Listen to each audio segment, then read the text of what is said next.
Welcome to the Mixed Race Belonging podcast, where we explore the intersection of mixed identity and belonging through the lens of somatics and personal and collective liberation to help you heal your belonging wounds and reconnect with your innate wholeness through relationships, new experiences, and activism. I'm your host, Raina-bow, an embodiment coach for mixed race people with a background as a trauma therapist, yoga teacher, and health educator. The tools and insights I share with you here are the approach that has not only helped me heal my belonging wound, but also helped me help my mixed race clients do the same. We all need something good to belong to right now. Relationships and spaces where we feel safe, held, seen, heard, and dignified. Thanks for being here, and let's get started with today's show. Okay, great. All right, recording in progress. Recording in progress. Oh, welcome to the Mixed Race Belonging podcast, everyone. I'm really excited today to have a friend, a mentor, a colleague here on the show with me, Sarah Lotus Garrett. Hi, Sarah. How are you? Hi, Raina. Hi, Raina. I'm good. I'm good. I'm really happy to be here. We've been Yeah, trying to get this going for, I don't yeah. know, a few months. So it's nice that we're finally hanging out together. Yeah, totally. Yeah. I'm really glad about this. Yeah, me I've done too. a couple interviews for the podcast, but you're my official, those have kind of been like part marketing for Mhm. certain things happening. And you're my first kind of official, just like Oh, conversational interview. I'm Um, honored. yeah, I'm thinking of it kind of like a summer series, summer interview Yes, series. super chill, right? Yeah, Yeah, that yeah. sounds good. That sounds Listen good. to it on the beach or while Uh-huh. you're gardening and weeding. That's Yeah. So, Sarah, I know Mm. all about you, but can you tell people a little bit about your work and if you'd like to share about your own identity and where you live, because where you live is interesting. We'd love to hear those details. Yeah. Well, let's see. I am a coach and a mentor and a community guide. Mhm. And I work exclusively with mixed people, all mixes, and with parents of mixed kids. And I've been doing that since 2019. So going on 7 years. I'm really proud of that. I started Mhm. this business when I was 50. So, that's a pretty cool accomplishment, and I'm proud of that. Let's see. I was born and raised in California, San Francisco Bay Area to be exact. Mm. And I have been living in Italy for 20 years. I live in northern Italy now. This is where I got married. This is where I had my babies. I'm raising my babies who are now Italian citizens. Wow. Yeah, yeah. So I work, with people in the United States. I work with people in Europe. I work with people in the UK. It's all online, which has been incredibly amazing to be able to make these connections and Hmm. like have such a beautiful ripple out exclusively online.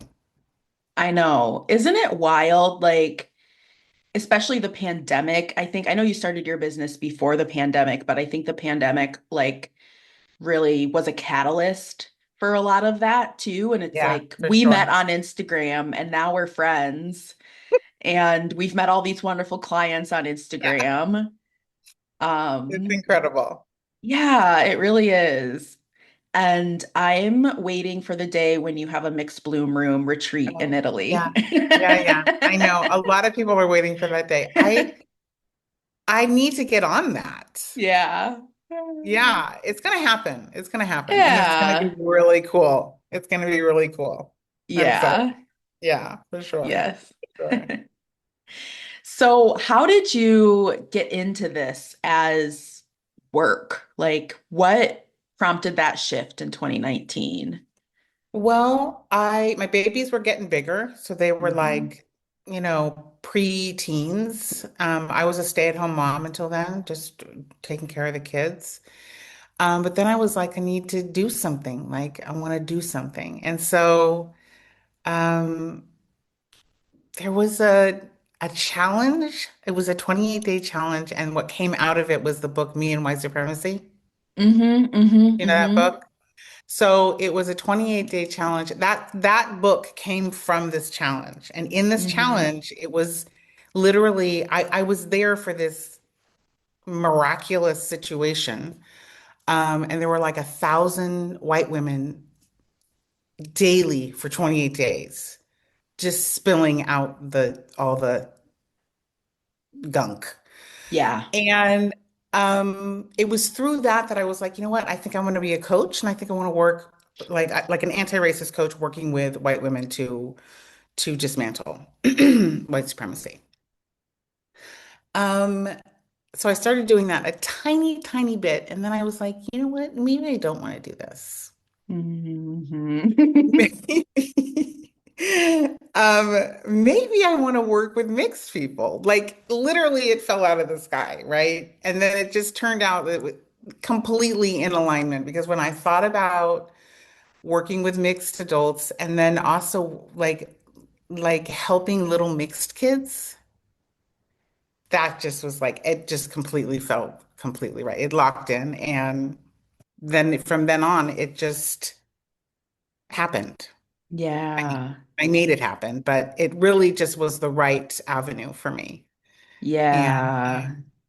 it was actually the summer of 2020 when it really like things started to take off, when everybody was Totally. home and after the murder of George Floyd and mixed Black people were really having a hard time. Mm-hmm. And that the need became urgent. Yeah. Yeah, so that was when I started really. That was when things really took off. Yeah, it was around the same time for me too that I started to Mm, deepen into this work. Um, and it's interesting because I know there's been mixed race advocacy happening, for decades, right? mhm, But it feels like the last, yeah, 5 to 7 years or so, there's been more resources for multiracial people. for sure, for sure. And you're like one of the main ones out there doing it. Um, and it's always so wild to me because you probably have this experience where a mixed person will find you and they're like, I never knew someone like you existed, Yeah, you know? And yeah, I'm like, oh, actually there is like there's a little crew of us out there, and yeah, you're like, welcome to the club. But if you don't know, right? If you're not looped in, then you don't know yet. yeah. And it's very lonely, Yeah. Mm-hmm. very lonely, or it Mm-hmm. can be very lonely. Yeah, yeah, Yeah. Yeah. Wow, that's so cool. I didn't know that you actually at first thought about specifically working with white women. And I know you do a bit in your yeah. parents' I do course quite a bit. and Yeah, I work with a lot of white yeah. moms. Mm-hmm. Yeah, Mm-hmm. yeah. Yeah. Wow. What excites you about this work? Um, I the don't know if ripple out. excite is, yeah, yeah. No, no, I Okay. get really excited when I think Mhm. about the ripple out. Like that you know, Yeah. gets me excited because first of all, it's like absolutely gonna happen, right? So Yeah. we do this healing work, individual healing. It's individual healing for the collective is how I think of it. Mm-hmm. And the ripple out is mysterious. Like you don't know who it's gonna touch, but you know that the Mm-hmm. work that we're doing in Mm-hmm. these spaces people are actually healing. They're healing Mm-hmm. themselves. And whenever that happens, it affects everyone around them. So Mm-hmm. that's what gets me the most excited is knowing like, oh my goodness, it could be someone all the way across the world and you're like making changes and like, helping in that sense. And I Mm-hmm. like that it's mysterious. It kind of takes some of the heat off. Like you don't know exactly what's happening, but you know that it's good stuff. Yeah, that's what Mm-hmm. gets me excited. Yeah, Yeah. totally. Yeah, it can impact parts of people's lives that you wouldn't think that maybe aren't like what you directly think they're Hmm. coming to you for, but Hmm. absolutely ripples out. Hmm. Hmm. Hmm. Yeah, that's so Yeah. cool. Yeah. Hmm. Well, I know one of the things that we've talked about, you and I, quite a bit is, I mean, we talk about all sorts of things. We've met and Hmm. discussed all different like layers and nuances of the multiracial experience, including the complexities of our identities and the ways our other social identities, add like complexity to our experiences, whether that be, um, sexuality, neurodivergence, different parts of like your mixed experience, like being white assumed. Hmm. Hmm. Um, I wonder for you, and maybe we can talk about this together, like how have your own intersectional identities challenged your sense of like confidence in your identity or belonging? Like what's been part of your journey with that? I have a lot of both ands. I would say Hmm. probably every aspect of my identity is a both and. Yes. I'm non-binary. I am a late diagnosed autistic person. I'm mixed Black. I am an immigrant. Mm-hmm. Um, there are so many different parts of me that live in a liminal space. And I think like a few years ago, I just was like, you know what? I don't know, I honestly don't know how to articulate this because it's not a sense of not belonging. Maybe it's just like like a smooth belonging, if that makes sense. Mm. It's like a I don't know how to explain it, but it lives in acceptance. Yeah. It lives in Yeah. acceptance of, and I don't want to say of not belonging. Yeah. I mean, gaining that acceptance was part of me belonging fully to myself, if that makes sense. It does. I'm looking around the room because I'm trying to remember a new friend's last name who wrote a book called Diaspora-ish. Oh, Gayatri, I'm forgetting her last name, but she's going to be on my podcast oh, later in the cool. summer.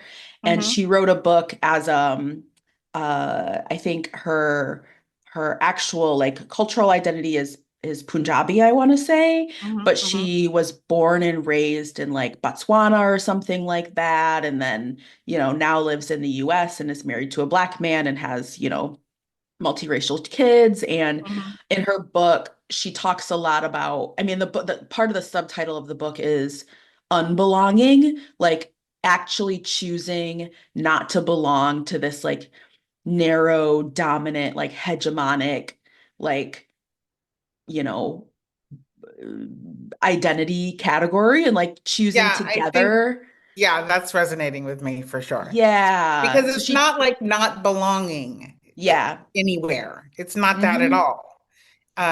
It's more of like, wow, I'm not even really in that conversation. In Yeah. myself. I mean, I am very much in my business. I'm Hmm. in what I do, but in my own body, there's just a lot of acceptance of like, you know what, there's a lot of both and going on here, and I'm not going to argue with it. Yeah, Yeah, totally. yeah, Yeah. Yeah. It's like embracing your own uniqueness. yeah. Yeah. I mean, I feel like, what else am I going to do? Yeah, totally. I You mean, know, like, what I say a lot to my own clients is actually everybody is complex. I think we've been like sold this yeah, narrative that some people are normal, and I don't think that's true. no, I Like don't think those so people are either. actually a very small minority. Yeah, absolutely. Hmm. Absolutely. So overall, it's been a pretty positive aspect of your experience, it sounds like. Um, I think when I was younger, it was so much in the disappear box that I just didn't, Yeah. maybe it was like an unconscious source of pain. but I Yeah. had put it so far in my disappear box that I wasn't actively feeling like I didn't belong, actively. Yeah. And then when I started exploring, I pretty quickly came to, this unbelonging. Is that what it's called? Yeah. Yeah. Yeah. I gotta read that book for It's sure. great. Yeah, I gotta read that. Um, so I think not probably, I did struggle. I didn't know why. Yeah. Yeah. Yeah, Mm-hmm. when I was younger. When I was Mm-hmm. younger. Yeah, Mm-hmm. yeah. Yeah. I know. I think when I was younger too, I attributed a lot of my lack of belonging to certain things. My size, Hmm. definitely my race. But I think there were other things going on too, like my neurodivergence, Yeah. feeling like an outsider, also just being really quirky and having all these special interests and Yeah. stuff. Yeah, It's like for as you get sure. older, you get a more full picture. Of yourself. Yeah, for Yeah. sure. When I got my diagnosis as autistic, I went over like, how you do, you like go over everything again, right? Like, oh, Hmm. and then I was like, oh, a lot of what I thought was feeling like I don't belong for these other particular reasons, it was actually just being autistic. And like, Hmm. that was really helpful for me. Hmm. In terms of Hmm. just accepting, this another layer of acceptance around um, my experience and who I am, and also allowed for a lot of compassion. So once you start doing compassion, then it just kind of ripples out into all the different areas of yourself, right? Yeah. Because Yeah. that's just kind of how it worked for me. Hmm. Yeah. Hmm. Yeah. And it's like at the same time that you're learning, oh, this is why I'm different, you're also joining this other new club of like That's true. autistic people, but also Yeah. specifically like late diagnosed Yeah, people. specifically that for sure. And Yeah. women, late Yeah. diagnosed women and femmes, for sure. For Hmm. sure. For sure. Hmm. Yeah. And that was cool. That was a very cool process. And Yeah. learned so much Yeah. um, about myself and my family, everyone in my family, in my immediate family, my kids and my partner. We're all autistic. So we're an Mm-hmm. autistic household. Yeah. Yeah. Yeah. Yeah. That's sweet. Yeah, it is cool. Yeah, I think I notice in my clients neurodivergence and queer identities as very common Mhm. intersecting identities that, yeah, like complicate experiences for people. Is that true for you too? I know you tend to attract a lot of like neurodivergent people in your work. Wait, what's the question again? It's a good question. I guess I'm wondering like I notice I attract a lot of neurodivergent and queer people Hmm. who are feeling like extra tender because of that on top of being Hmm. mixed. And is that Hmm. true for you? Yeah. I mean, they say that like neurodivergent people are drawn to each other, even when they Yeah. don't know that they're neurodivergent. Yeah. And I can't tell you how many neurodivergent people I have in my space and Hmm. clients, who actually end up taking the course, but also in the Instagram space. Yeah. Because I try to look and see, what's going on, who's in there, who's following and stuff. So many non-binary or queer folks, so many autistic, ADHD. It's like I lost count. Yeah. And then a lot of really creative people, which I think is really cool because, they say that mixed people have a capacity for both anding all the time, Yeah, totally. and that creates a space for a lot of creativity, Hmm. um, expansive thinking and creativity. And there are so many creative people. Do you Yeah. have that too in your space? Yeah. definitely. It's so cool. It is Yeah. so cool because the vibe is good. Yeah. Yeah, it is. Creative people and other like service providers, therapists, coaches, Oh yeah, that too. healers. Yeah, that Yeah. too. That too. Yeah, Yeah. yeah, yeah. I mean, Yeah, it's but just like nice vibes in there. I'm it really lucky. is. We are really lucky. It is. Yeah, we are. And it's Yeah. also like, what is typical? What is neurotypical? Like, Mm, I think hmm not to minimize like these very real and like affirming diagnoses. And also, um, I think there's like a permission that comes with entering like a space like yours or something to be your whole self and maybe hmm unmask in many, many hmm ways, you know? hmm Yeah. Yeah, I know. Like in terms of like what is neurotypical, I always imagine like five white dudes Yeah. sitting around a table and being like, "Do you do that?" No, I don't do that. Yeah. Oh, okay. Well, then that's not normal. Right. But it was like five white guys sitting around a table a long time ago, right? Like completely Yeah. inaccurate for anything happening Yeah. for the rest of us. Yeah. Oh my Yeah. gosh.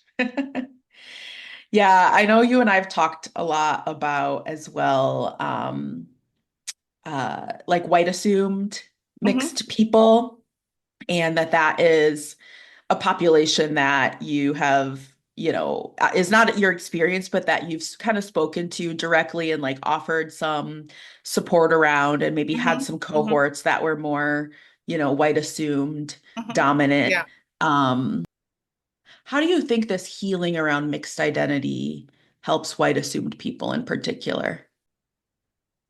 I think that white assumed people, and I'm going to use the words of Jade Okobeshan Gray here, Hmm. um, feel or experience their mixedness as being on the margins of the margins. Yes. So really not even feeling mixed a lot of the time. Like a lot Hmm. of the people who come to me who are white assumed will say, "Am I mixed enough to do this course? Like, am I mixed Yeah. enough?" Right? So that's their question. They don't even get asked, "What are you?" Right? They're just not even considered. And so there's an isolation in that and a loneliness in that that is Hmm. very profound and Hmm. very lonely. Hmm.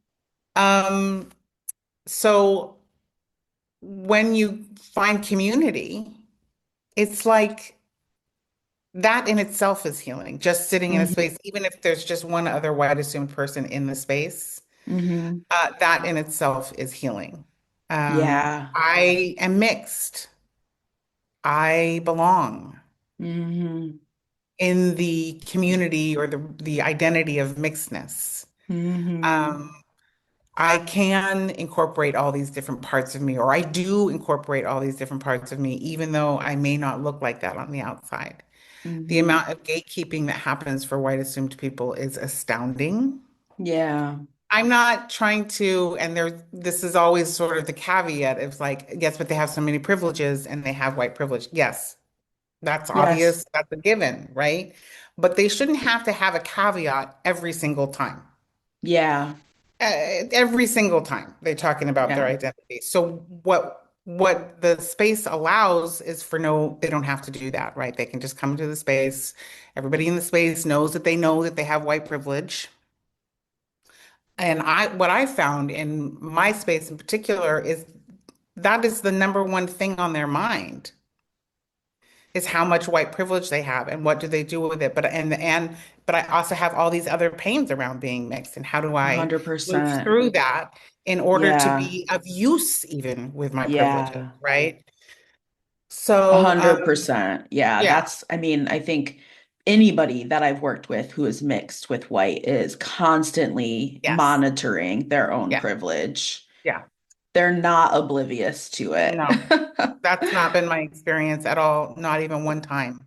Hmm. Hmm. Not even one time. And I have worked with like over 100 mixed women and femmes at this point, and there wasn't anyone that was unaware.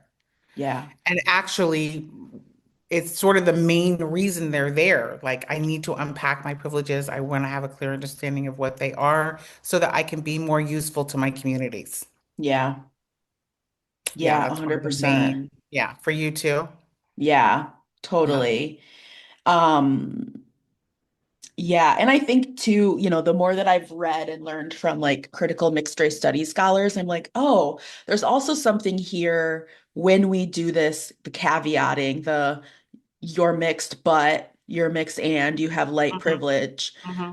white skin privilege, light skin privilege, whatever, that we also, I think we have to think about how that is also reinforcing monoracial categories in some ways too, right? And like monoracism, that we have to be able to hold the Yeah. deep complexity of it, and that if we're talking about the experience of being mixed in this person doesn't mean that we're not also recognizing that there is privilege, right? But Hmm. that if we're always doing that, then we are reinforcing this idea that there's a certain way, a right way to be mixed, even. Hmm. Hmm. Absolutely. Absolutely. I And think that's, go ahead. you go ahead. I'm on my soapbox. I'm like, I think that's my beef with the white mom biracial conversation too, Hmm. is that Hmm. it feels very like white mom biracials are so insufferable. They don't know the culture, they don't know this, they don't know that. And there's absolutely some space for that, and absolutely space for the ways that white moms of mixed kids are not always as racially conscious as they could or should be. Hmm. Hmm. Um, but that those mixed kids with white moms are often so hungry to unpack their privilege, to learn about their cultures, Hmm. to Hmm. be like a positive, energy in the world. Yeah, absolutely. That's what I've seen. Hmm. That's been my experience for sure. And and that, yeah, that just feeds into that binary, it's this or that way of Hmm. being, which is not what we're doing as mixed people. Hmm. Yeah, we're not doing Hmm. the binary for sure. Hmm. Yeah. I think there's something really liberating to me about letting people be confused about who I am.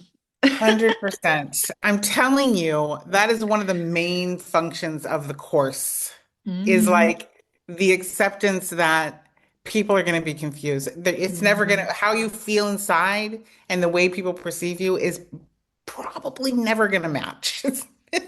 And how can we accept that and feel at ease and okay with that? Because, otherwise we're always traumatized. We're just constantly Hmm. traumatized. Hmm. If we are needing those things to align, Hmm. um, because most of the time they don't.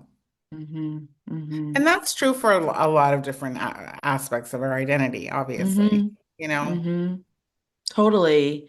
Yeah. Yeah. It's very Yeah. liberating and not giving a shit. Hmm. That is very liberating for sure. Hmm.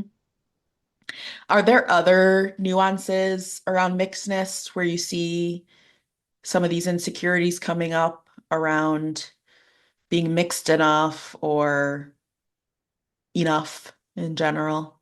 Are there other like intersections besides like white assume mixed people? Like, are Mhm. there, I don't know, I guess I'm thinking about um mixed people who are like also third culture kids, right? Who have two immigrant parents, for Mhm. instance. Are there kind of Mhm. other Yeah, nuances I that, mean, what comes to mind is mixed kids who are adopted. yes. Like that is a whole I've worked with some p mixed people who are adopted, but that is Mm-hmm. a whole different realm, you know? Mm-hmm. And I'd like to know more about that or be in more community. There's a woman I follow, I don't remember her handle, but she's mixed and she's very outspoken about adoption and, Yeah. Is it the you know, like millennial adoptee or something like that, something maybe? adoptee. Yeah. Yeah. Um, yeah, that has its own nuance and its Mm-hmm. own little um pocket of explorations that are exclusive to um to that experience. Mm-hmm. Mhm, mhm. Mm-hmm. Yeah. Yeah. I know I mean, it's also cool to see how many people out there are speaking on those other experiences. I know that there's been times where like transracial adoptees who aren't mixed are like, can I please participate in your Yeah, course? And sometimes yeah, it's felt appropriate and sometimes it's like, no, but there's these other people who yeah, are here for yeah, you. yeah. I haven't had anybody who isn't mixed come Mm-hmm. into um come into the space. I mean, Mm-hmm. maybe they're following in the space, but not take a course or get in touch with me or Mm-hmm. anything like that. But I know Mm-hmm. that there's a lot of crossover in terms of probably having white parents or even, yeah, right, having white parents. Mm-hmm. Yeah, Mm-hmm. yeah, Yeah. yeah. I Mm-hmm. feel for that situation Yeah. deeply. Yeah. Totally. Yeah. I do have a silly question for you, Okay. but also like a not silly Okay. question. Okay. I'm starting a new segment to the Mixed Race Belonging podcast. So everybody Oh, listening, pretend that you just heard like a shimmer, like I do my own sound effects.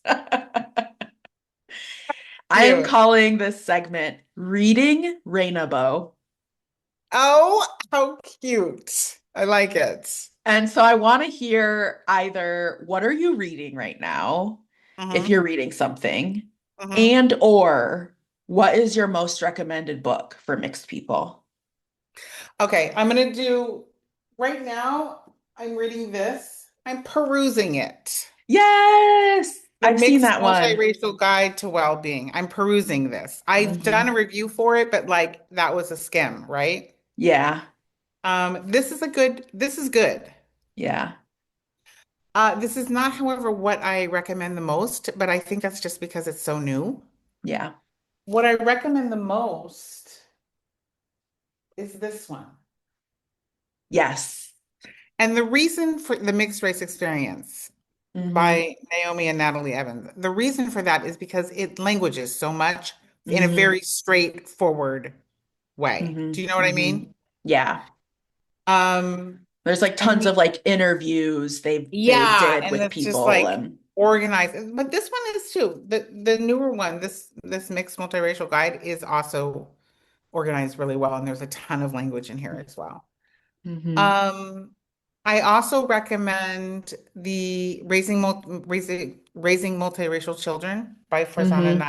Nayani. Hmm. That's over there too. I Hmm. have all my mixed books right here. Yeah. Um, There's so many. I'm always finding oh my more gosh, too. right? Hmm. And I am kind of bummed because when we moved, I had put them all in one box and they're in storage. Oh I know I don't have man. my book collection with me. I only have a couple of them. Yeah, so this is what I'm reading.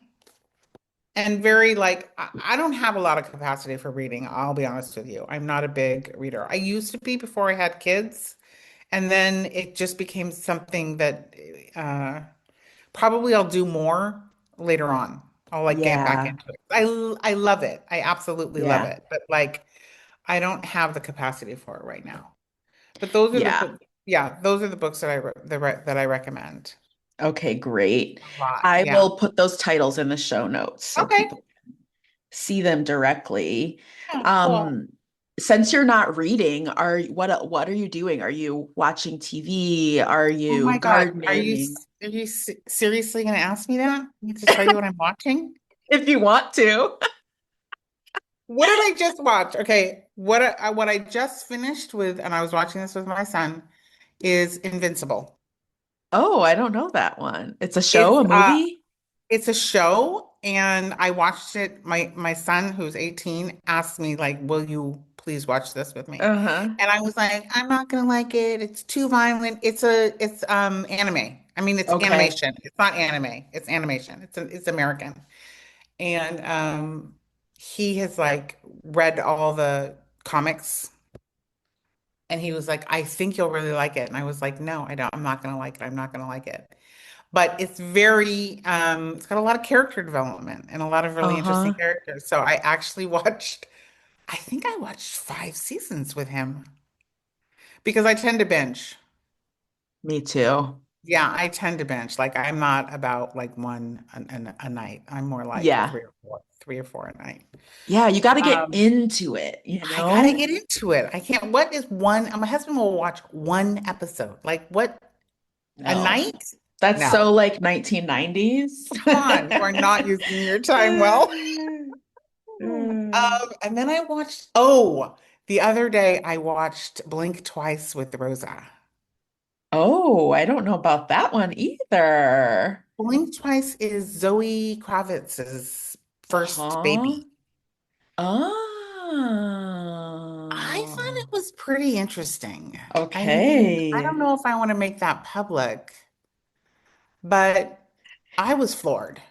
Okay. Yeah, it's very, anti-patriarchy. Yeah. Yeah. Okay.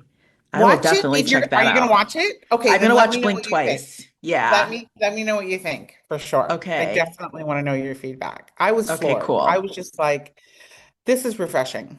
Yeah. I've been wondering where she's been.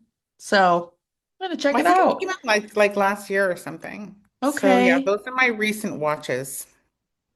Cool. Thank you for Mhm. sharing. We Yeah. can all refresh our media consumption, get some good stuff Yeah, on our that's to right. watch, to read lists That's here. right. That's right. That's Yeah. right. Well, Sarah, I'm really so grateful for your time and your wisdom. Thank you. Um, where can people find you? I'm basically on Instagram Yeah. at Mixed Bloom Room. That's where you can find me. That's the best place to Great. find me. I'm there Great. every day. Cool. Or wandering Yeah. around northern Italy if you're there. But That too, yeah. just perusing my life here in northern Italy. Yeah. Yeah. And I want to put a plug for your new um resource you just made Oh, for people. yeah. Oh my goodness. It's called Make Room, a home and life checklist for parents of mixed children. It is an incredibly beautiful resource. Like, Yes. there's nothing like this that I have seen anywhere. Yeah. It's really beautiful and it's getting a really good response. People really, I think, are surprised by how thorough it is, considering that it is a checklist. Yeah. But it is basically gives you like a roadmap to what you should be doing in order to raise a mixed kid who is feeling a sense of belonging, a sense of wholeness, doesn't have mixed any kind of major mixed issues, which is, what we're going for with the parents. Yeah. Yeah, it's Yeah. great. I got a chance to look at it, Oh, a that's right. You did preview. a Yeah. beta reading for me. I really appreciated Yeah. that. Yeah. Yeah. And it's so great. So people can either find that like through your link in your bio or Yeah, if they there's a just go link in my to, bio. Yeah, or they can DM me and I'll send them the link. And yeah, okay. there's also a link in my bio, and they can also get it on the website at mixedbloomroom.com. Yeah. Okay, cool. Yeah. Great. Well, Yeah. thank you so much, Sarah, Thank for your you, Raina. time. We'll talk to you later. Yeah, I'll see you soon. Thanks again for listening to today's episode with myself and Sarah Lotus Garrett of Mixed Bloom Room. We'd love to hear what you thought of today's episode. Call us, beep us on the gram. And tune in next week for another interview with another beloved friend and mentor of mine, Teresa Stovall.